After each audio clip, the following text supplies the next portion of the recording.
A 5-year inquiry into child sexual abuse in Australia has released its final report, making more than 400 recommendations. The Royal Commission uncovered harrowing evidence of sexual abuse within institutions, including churches, schools and sports clubs. Since 2013, it has referred more than 2,500 allegations to authorities.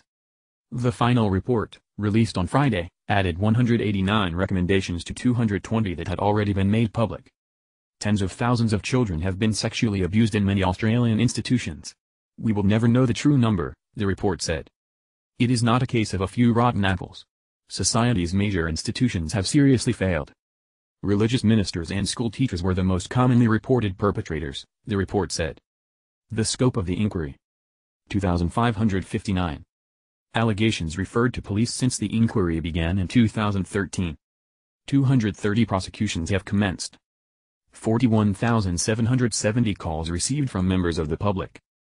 60,000 survivors may be eligible for compensation, estimates say. Royal Commission into Institutional Responses to Child Sexual Abuse. Getty Images. The recommendations include: the greatest number of alleged perpetrators and abused children were in Catholic institutions, the report said.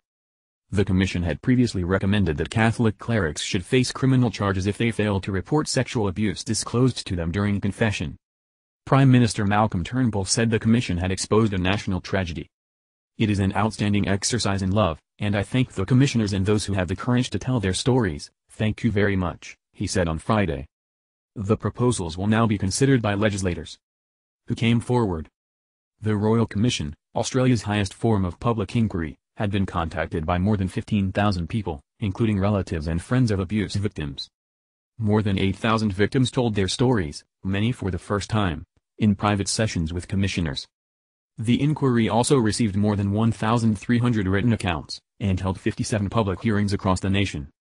Letters from survivors. After revealing their experiences, survivors were invited to write about the process of coming forward. They have now been compiled in a book, Message to Australia, which was described by one lawyer as too heavy to lift. I can now pick up the pieces of my life. How have institutions reacted to the findings? Throughout the inquiry, many leaders of institutions admitted failures and apologized to victims on behalf of their groups. On Friday, the president of the Australian Catholic Bishops' Conference, Archbishop Dennis Hart, issued an unconditional apology. This is a shameful past, in which a prevailing culture of secrecy and self-protection led to unnecessary suffering for many victims and their families, he said.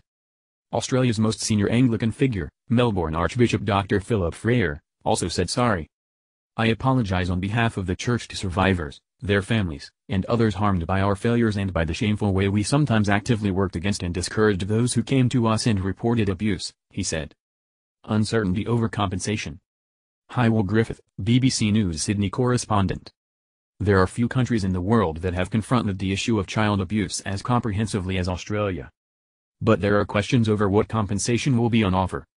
In October, the federal government announced a national redress scheme that would entitle victims to claim up to $150,000, $85,000, $115,000, each. However, it is still unclear whether all state governments and church authorities will sign up to it.